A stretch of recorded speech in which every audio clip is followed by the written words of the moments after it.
Hey, Nick Howarth here from Best Body Health Coach. So in this video, I want to have a quick chat to you about sleeping and help you to sleep better. So there are various things which can cause lack of sleep. And obviously too much coffee is one of them, too many stimulants, and there's, stress, like worry and thinking about, overthinking things and so on.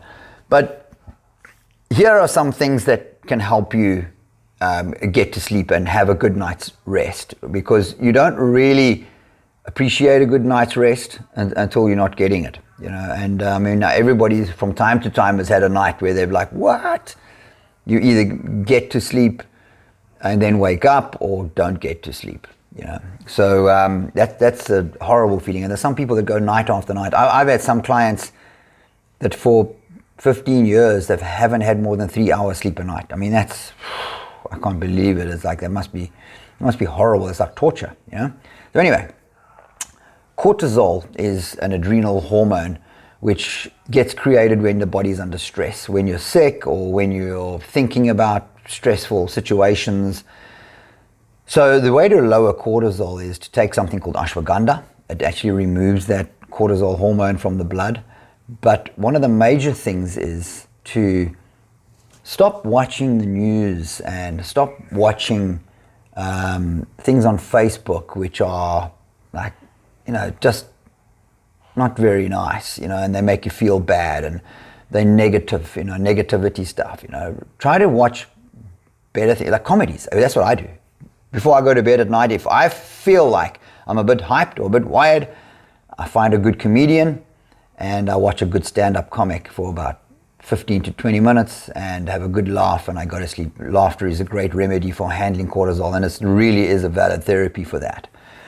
Low vitamin D. So if you're in an area of the world where you don't have a lot of sun, you'll need to take vitamin D and then also K2 at the same time. But if you are not having enough vitamin D, you'll struggle to get to sleep. Vitamin D will also handle things like jet lag. So if you travel a lot and you find that you're always jet lagged, take a lot of vitamin D. You should be taking 30 to 40,000 IU of vitamin D, where, I don't even want to tell you what the FDA says. It's like something like 600 or something like that, something ridiculous, So, have a lot of vitamin D. Low on calcium, being low on calcium is also another thing. So you could be low on calcium not because you're not eating enough calcium, but you might be missing some other kind of mineral which helps calcium be absorbed in the body.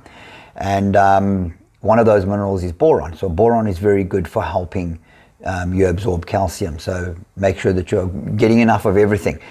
You also don't want your balance to go out, because magnesium is another thing that can cause a magnesium deficiency is another thing that can cause a lack of sleep. So if you can your ratio of calcium and magnesium should be 2 calciums for every 1 magnesium. So if you're having 100 milligrams of magnesium, it should be 200 milligrams of calcium. So those things work in tandem. If you don't put them in tandem, that you'll start to create your problems like calcium buildup in the body and all of that kind of thing. And then potassium, it's such a good calming mineral for the nervous system, and the nervous system loves it, and you'll lower blood pressure, you'll lower your heart rate, it's just so good for you, it's so, and it should be so abundant in the body.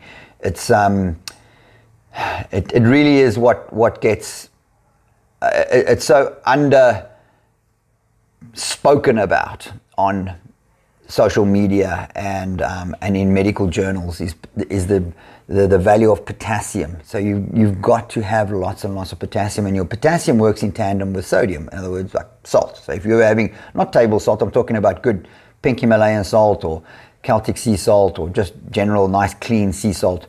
So if you can do that, then you do 2 potassiums for every 1 sodium. So that's how you should be taking your potassiums. And you should be having a lot of potassium, like 4,700 milligrams per day. I can guarantee you're probably not getting that. You're probably getting about 500 milligrams per day. So if you, and potassium, if you have high blood pressure, you just take a ton of potassium and you'll probably find your blood pressure will be handled in a very short space of time. And then a bad sleeping environment. So obviously noisy, too light, and the wrong temperature. the wrong pillow. So find a pillow that's comfortable, not a pillow that is going to make your neck uncomfortable.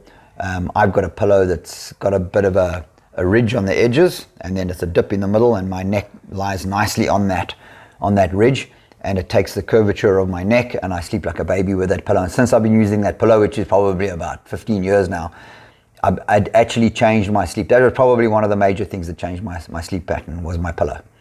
So make sure your pillow's right. Make sure your temperature in your room, and I'm going to talk in degrees Celsius here, so you'll have to work it out in Fahrenheit, is about 22, 23 degrees, maybe even less. So when the room's slightly colder and you've got to put a blanket over, people sleep better that way, in general. And then you could take melatonin, but melatonin is created by the pineal gland in the brain. And if you take too much melatonin, that it's going to start damaging that gland, and it's not going to produce it. So sunlight or infrared light produces melatonin. So if you spend time in the sun, you should be producing enough melatonin. If you don't have a lot of time in the sun, you could get yourself an infrared light and put it on your skin for 15 minutes before you go to bed, and you'll have enough melatonin to get to sleep. But your pineal gland will be producing melatonin. You won't be actually putting it in. If you're taking it, because it's a hormone replacement. If you're taking melatonin, it's a hormone replacement, which means the gland that's supposed to produce it gets lazy and doesn't produce it anymore. So you can imagine where that goes.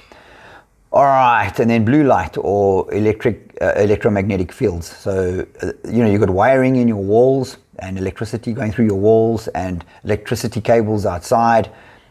All these things play a role in lack of sleep, and especially blue light. So sitting on your phone specifically, not necessarily so much the TV, but screen time on your phone before you go to bed, it's deadly. So put that blue light filter on your phone, or get yourself some blue light filter glasses or something like that if you have to sit on your phone before you go to bed. I'm like that. I'm on my phone all the time. I'm always answering people on different messenger services.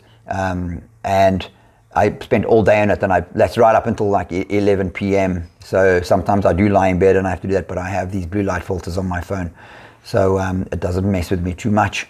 And then low vitamin B12, you must have a good vitamin B12. The methylcobalamin is the one that you want. If you get the other one, you may as well just not buy it. So vitamin B12 is a very, very good B vitamin for helping you sleep. Nutritional yeast, just have lots of nutritional yeast, and that'll help you sleep. And then vitamin B1, try to get the benfotiamine, which is a naturally occurring vitamin B1. Try to stay away from thiamine. Thiamine is a synthetic version of vitamin B1, that's either made from corn or petroleum products, so it's not good for you. But lots of vitamin B1. Vitamin B1 screen time will reduce your B1, stress will reduce your B1. There's so many things that reduce B1, and lots of people have a lack of vitamin B1. So yeah, it would probably, even if you weren't sleeping badly, take vitamin B1. You're probably deficient in it. And then low zinc, so make sure that you're having enough zinc. You can get it from your food, but if you don't think you are, get it from a supplement. And then stop any stimulants, like I said before, coffee, all of these types of things. If you're taking any like diet pills or any kind of stimulant like that, just knock that off. That's not going to work at all. And then there's a good little trick that I always try is a breathing trick, where you take 3 long breaths and 3 in, and obviously 3 long breaths out. But you breathe in for 5 seconds like this.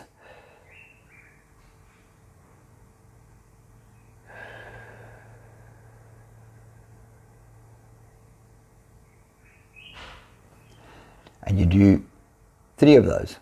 And then if you can't fall asleep after that, try it again. But that'll just slow everything down, because if you find that you're lying there panting like a dog, like that, then you're probably lacking in some kind of mineral, probably potassium or magnesium. But in order to just slow that breathing down, just force yourself to breathe in for 5 seconds, breathe out for 5 seconds. Breathe in, you'll see it very, very calming. So there's that. And also then, somebody gave me this very, very simple solution to sleep many, many years ago, probably about 20, 25 years ago. And they said, imagine what you would do if you won the lotto, what you would spend your money on. And you start imagining what you would spend your money on if you won the lotto. And it works. It actually works. You're like, hey, I'll do this. And for me, it's like, I'll get that bike and, that motorcycle, and I'd pay for this and this charity and, all of these things. And it starts to make you feel better, and you fall asleep. It's actually valid. It will work. So you can try that out. So anyway, I hope you got something from this, and I hope you sleep better tonight as a result. Cool.